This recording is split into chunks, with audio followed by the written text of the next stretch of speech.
Channel of Vadodara.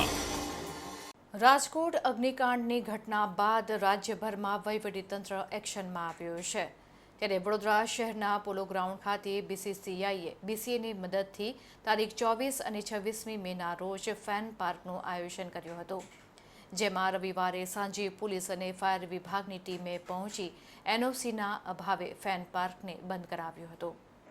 IPL દરમિયાન દેશભરના cricket પ્રેમીઓમાં અનેરો ઉત્સાહ જોવા મળી રહ્યો છે। આ વખતે ભારતીય ક્રિકેટ બોર્ડે પણ ક્રિકેટ ફેન્સ માટે ખાસ વ્યવસ્થા કરી હતી।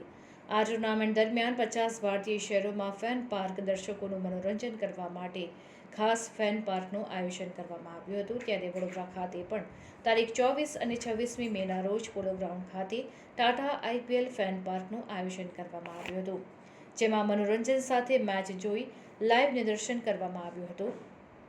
સ્ટેડિયમ જેવી ફિલિંગ IPL ફેનને મળી રહે તે માટે આકર્ષણના ભાગરૂપે વિશાળ LED સ્ક્રીન ઊભી કરવામાં આવી હતી, તેમજ બાળકો માટે પણ વિશેષ આયોજન કરવામાં આવ્યું હતું, જેમાં રમતગમત, સંગીત, ફૂડ સ્ટોલનો સમાવેશ કરવામાં આવ્યો હતો।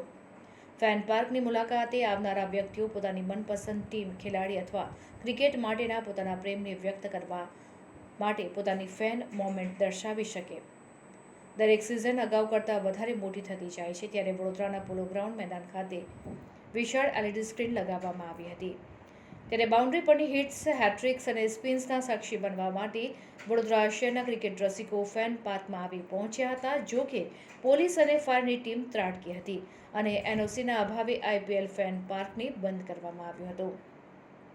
રાજકોટ ગેમ ઝોન ઘટના બાદ પોલીસ અને ફાયર વિભાગ દ્વારા કાર્યવાહી કરવામાં આવી હતી, ત્યારે ફાઇનલ મેચના લાઈવ સ્ક્રીનિંગનું આયોજન કરવામાં આવ્યું હતું। આ દરમિયાન પોલીસ અને ફાયર ટીમે પહોંચીને બંધ કરાવતા ક્રિકેટ રસિકોમાં નિરાશા જોવા મળી હતી।